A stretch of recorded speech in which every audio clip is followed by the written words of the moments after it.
रहमानिर्रहीम। अस्सलाम वालेकुम dear students. कल हमने ये प्रूव किया था या डिराइव किया था relation between linear displacement and angular displacement. ठीक है, तो इस पे बात हुई थी। ये एस है आर थीटा। देखिए यहाँ पे मैं लिखता हूँ 1, तो 1 को हमने मल्टीप्लाई किया आर थीटा को, तो 1 कोई असर नहीं करता। किस पे? इस पे आर थीटा पे कोई असर नहीं करता 1 मल्टीप्लाई में। तो यहाँ पे मैं फिर लिखता हूँ आर थीटा, 1 की जगह मैं लिखता हूँ साइन 90 डिग्री। लिख सकता हूँ 1 की जगह, क्योंकि साइन 90 डिग्री किसके बराबर है? 1 के। तो 1 की जगह हमने साइन 90 पुट की। तो फिर देखिए यहाँ एस के ऊपर मैं एरो हेड लगाता हूँ। ये वेक्टर हैं, वेक्टर फॉर्म। ठीक है, ये लीनियर डिस्प्लेसमेंट जो है ये असल में वेक्टर है। तो ये देखिए आर थीटा साइन 90 डिग्री, और यहाँ पे एन यूनिट वेक्टर कोई जनरल डायरेक्शन लगाता हूँ। एन यूनिट वेक्टर, ये एन जो है ये किसका डायरेक्शन है? इस एस का। ठीक है, एस का डायरेक्शन है ये एन। तो ये क्या बना? ये 90 डिग्री जो है ये असल में थीटा है। तो इस पे आप क्रॉस प्रोडक्ट इस्तेमाल कर सकते हैं। ये क्रॉस प्रोडक्ट है के डॉट है, साइन यहाँ पे लगाया है साइन थीटा। ठीक है, ये क्रॉस प्रोडक्ट है। तो इस तरह हम लिख सकते हैं कि थीटा क्रॉस आर। ठीक है, आपको पता है कि ये थीटा जो है ये भी वेक्टर है एंगुलर डिस्प्लेसमेंट, और R radius of the circle ये भी वेक्टर है, दोनों वेक्टर हैं। तो इससे जो रिज़ल्ट आया है लीनियर डिस्प्लेसमेंट वो भी वेक्टर है। ठीक है, वो भी वेक्टर है। तो आपको पता है कि दो वेक्टर के प्रोडक्ट से जो जब वेक्टर आता है तो उन दो वेक्टर्स का प्रोडक्ट कौन सा प्रोडक्ट होगा? स्केलर या वेक्टर? वेक्टर प्रोडक्ट होगा, क्योंकि वेक्टर प्रोडक्ट से वेक्टर आता है। तो यहाँ पे मैंने वेक्टर प्रोडक्ट पुट की, क्रॉस प्रोडक्ट, क्रॉस या वेक्टर प्रोडक्ट। ठीक है, तो यहाँ पे मैंने 90 एंगल पुट की। जब हम यहाँ पे कास पुट करते हैं कास 90, तो आपको पता है कि कास 90 किसके बराबर है? 0 के। कास 90 0 के बराबर है, तो सब कुछ ख़त्म। ठीक है, तो यहाँ पे 0 मल्टीप्लाई करें तो सब कुछ ख़त्म। तो यहाँ पे साइन पुट करेंगे। ठीक है, तो ये रिलेशन था कल जो मैंने बताया था, ये स्केलर फॉर्म है और ये वेक्टर फॉर्म है। अक्सर स्टूडेंट इसमें भी कंफ्यूज होते हैं कि सर यहाँ पे आर थीटा है और यहाँ पे थीटा पहले लिखा और आर बाद में। ये नोट करें, आपने पढ़ा है कि torque is equal to R cross F.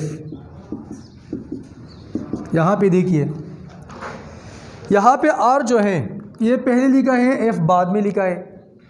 तो इस तरह हम नहीं लिख सकते डियर्स कि आर एफ क्रॉस आर। ये डिफिनीशन नहीं है टार्क की। डिफिनीशन टार्क की ये है, आर पहले लिखेंगे एफ बाद में। जब आप इस तरह लिखते हैं तो ये नेगेटिव बन जाता है।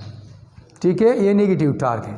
मतलब ये है कि एक टार्क जो है क्लॉकवाइज या एंटी क्लॉकवाइज जो है, क्लॉकवाइज और एंटी क्लॉकवाइज से जो टार्क बनता है वो तो अपोजिट डायरेक्शन होते हैं ना। हाँ, एंटी क्लॉकवाइज टार्क जो है वो ऊपर डायरेक्शन है और क्लॉकवाइज के नीचे है। तो यहाँ पे ये जो है ये टार्क की डिफिनीशन है। ये टार्क की डिफिनीशन क्यों ये इस तरह लिखी है? देखिए आपको पता है कि ए क्रॉस बी,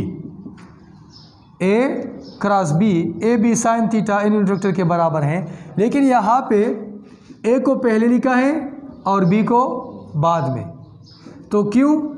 क्योंकि यहाँ पे ए जो है पहले से मौजूद है। ये ए वेक्टर जो है ये पहले से मौजूद है।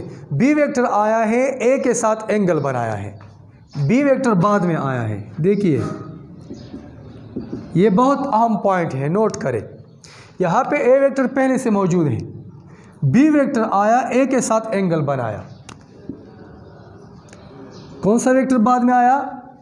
B vector. तो बी वेक्टर बाद में लिखेंगे, ए क्रॉस बी लिखेंगे।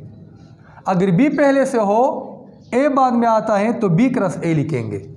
ठीक है, तो यहाँ देखिए आर पहले से मौजूद होता है, जैसे कि ये दरवाज़ा है, इसमें मोमेंट आर्म पहले से मौजूद है ना, फोर्स का इंतज़ार है। जैसे कि यहाँ देखिए ये दरवाज़ा है, यहाँ पे रोटेशन होता है, एक्सिस ऑफ रोटेशन ये है। तो ये दरवाज़ा यहाँ तक है, तो इस दरवाजे में, इस डोर में पहले से मोमेंट आर्म मौजूद है ना, ये मोमेंट आर्म है, मैक्सिमम मोमेंट आर्म यहाँ तक है, यहाँ तक भी हो सकता है। ठीक है, तो ये मोमेंट आर्म पहले से मौजूद है। किसका इंतज़ार है? फोर्स का इंतज़ार है कि फोर्स कहाँ पे लगता है, इस पे फोर्स कहाँ लगता है। तो मोमेंट आर्म पहले से मौजूद है, फोर्स का इंतज़ार है। तो मोमेंट आर्म पहले लिखेंगे, फोर्स बाद में लिखेंगे। ठीक है, तो इस तरह डिफिनीशन है टार्क की। इधर देखिए ये थीटा को पहले क्यों लिखा? थीटा जो है ये एंगुलर डिस्प्लेसमेंट है, R radius of the circle है। ये पार्टिकल है, देखिए डियर्स, ये पार्टिकल है, ये अभी रेस्ट में है, मोशन के लिए तैयार है, लेकिन आपको पता नहीं चलता कि ये मोशन किस तरह है, लीनियर मोशन है, ट्रांसलेटरी मोशन, या रोटेटरी मोशन, सर्कुलर मोशन है, पता चलता है? नहीं चलता। जब ये मोशन शुरू करता है और आपको पता चले कि ये सर्कुलर मोशन है, circular motion means angular displacement है, तो उसके बाद आप रेडियस का फैसला करेंगे। मतलब यह है कि मोशन पहले है, रेडियस का बाद में डिसीजन करेंगे आप। ठीक है, तो ये मोशन पहले है, एंगुलर मोशन है, मीन्स एंगुलर डिस्प्लेसमेंट है, तो आर दीजिए। तो ये पहले लिखेंगे, ये बाद में लिखेंगे।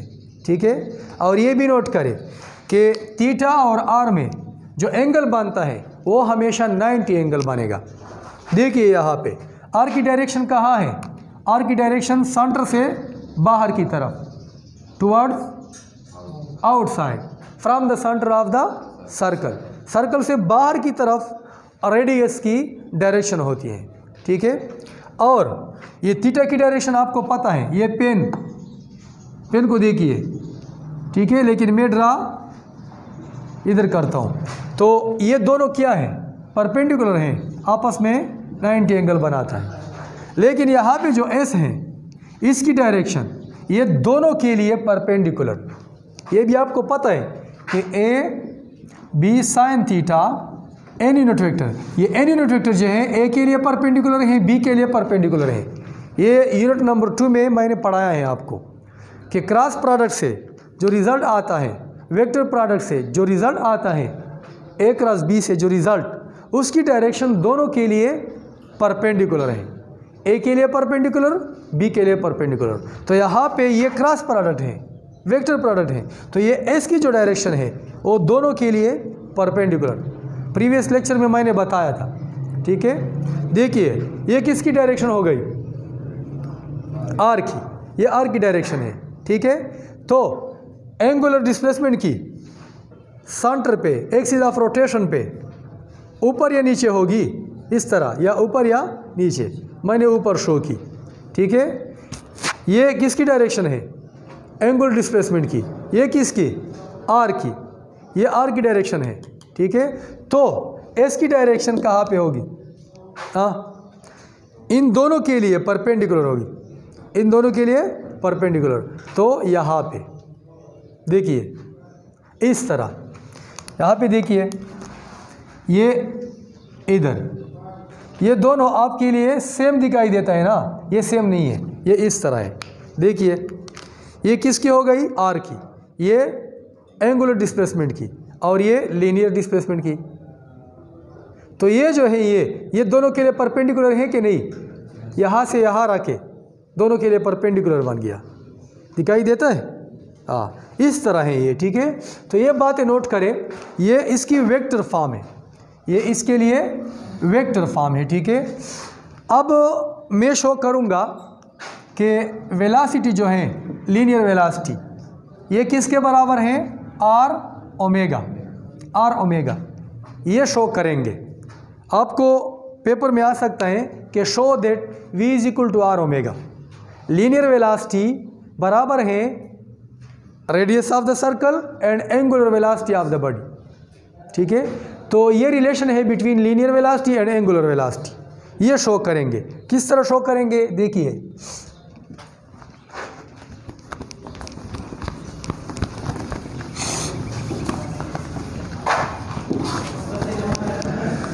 तो यहाँ पे देखिए, मैं शो करता हूँ, इसको प्रूफ करता हूँ।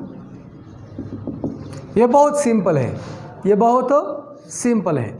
आपको पता है, एज वी नो दैट, हमें पता है, ठीक है, हमें ये पता है कि S is equal to R theta, पता है ना, प्रीवियस लेक्चर में हमने प्रूव किया था, डिराइव किया था। S linear displacement, theta angular displacement, S बराबर है आर थीटा के, ठीक है। इसको आप इक्वेशन 1 का नाम दे दें। और आप ये भी जानते हैं कि स्पीड किसके बराबर है, एस और टी के। स्पीड जो है, स्पीड का जो अपना फार्मूला है वो किसके बराबर है, एस और T, distance divide by time, ठीक है।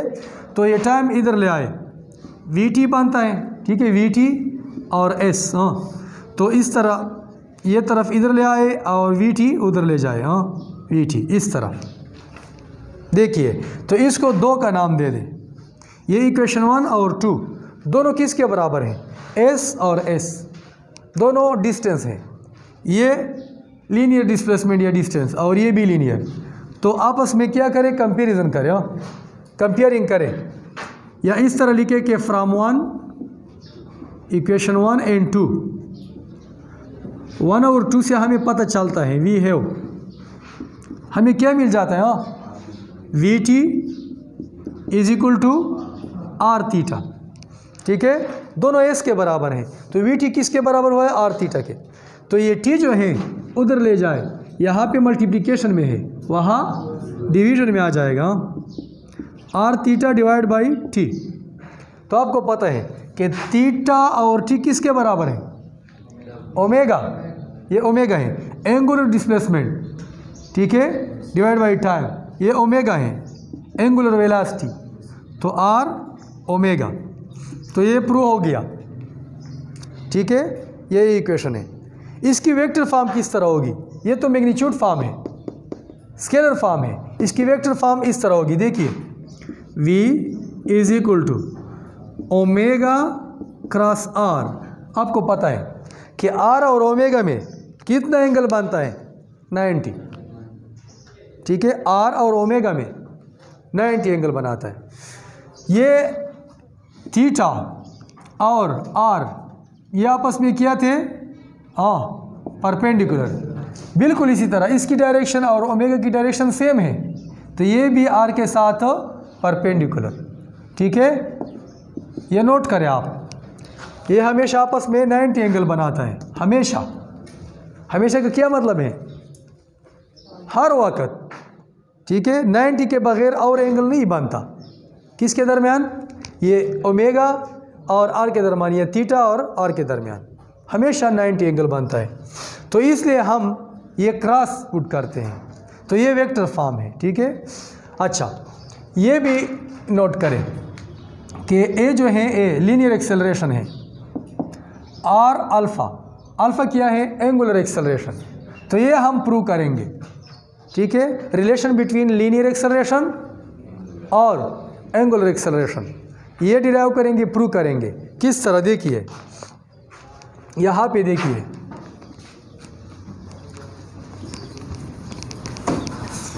इस तरह आप लिखे कि as you know that linear acceleration की डिफिनीशन, मैथमेटिकल डिफिनीशन है, वो लिखे आप, A is equal to del V by del T. आपको पता है linear acceleration, as we know that, हम जानते हैं लीनियर एक्सेलरेशन की डिफिनीशन इस तरह है ना, यूनिट नंबर 3 में मैंने पढ़ाया था, del V by del T.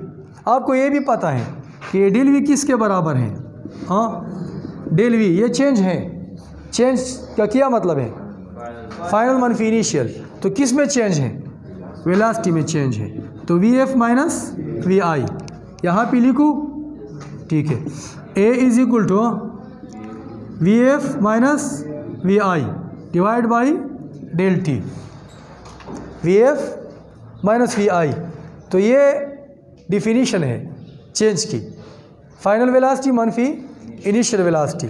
हाँ इसके बाद क्या करूँ, फाइनल मनफी इनिशियल, तो आपको ये भी पता है, देखिए अभी मैंने प्रूव किए v is equal to R omega, ये v का डिपेंड किस पे है, ओमेगा पे, r तो कांस्टेंट है, radius of the circle constant होता है, तो यहाँ पे वी एफ है फाइनल वेलोसिटी, तो जब मैं यहाँ पे वी एफ लिखूँ तो r ओमेगा एफ लिखूँगा, r तो कांस्टेंट है, जब मैं वी आई लिखूँ तो यहाँ पे r ओमेगा आई लिखूँगा, ठीक है, तो इस इक्वेशन से आप ये निकालें, तो यहाँ पे पुट करें, हाँ वी एफ की जगह r omega F minus V I की जगह r omega I divide by del T, तो r को कॉमन करें, दोनों में r मौजूद है, ठीक है, कॉमन निकाले, a is equal to r को कॉमन ले लिया, omega F minus omega I, omega क्या चीज़ है, यह ओमेगा क्या है, एंगुलर वेलोसिटी है, ये फाइनल है ये इनिशियल है, omega F final angular velocity और omega I initial angular velocity, तो आपको पता है कि फाइनल मनफी इनिशियल चेंज, फाइनल मनफी इनिशियल चेंज किस में, एंगुलर वेलोसिटी में, तो यहाँ पे लिखे R del omega, del omega की क्या मतलब है,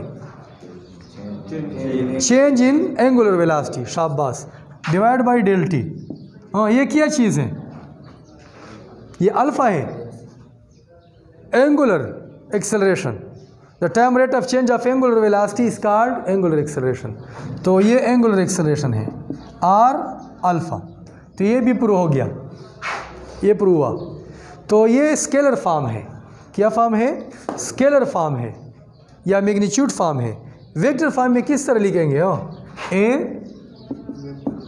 ठीक है, वेक्टर है, अल्फा को आगे ले आएंगे, आपको पता चला कि क्यों आगे ले आते हैं, ये आर से पहले हैं इसलिए, और बात ये अल्फ़ा और आर में कितना एंगल बनेगा, 90 ऑलवेज, इस पे एक एक्सरसाइज में एक एमसीक्यूज़ है कि अल्फ़ा और आर में कितना एंगल बनता है, ठीक है, एमसीक्यूज़ इस पे दिया है, लेकिन मैंने सब कुछ बताया, ठीक है, वो एंगुलर डिस्प्लेसमेंट और आर में भी 90, एंगुलर वेलोसिटी और आर में भी 90, ठीक है, और यहाँ पे एंगुलर एक्सेलरेशन और आर में भी 90, हमेशा 90 बनता है, ठीक है, ये नोट करें, ये रिलेशन है between angular acceleration and linear, ये लीनियर एक्सेलरेशन है, ये एंगुलर, ये बात है नोट करें, ठीक है, थैंक यू।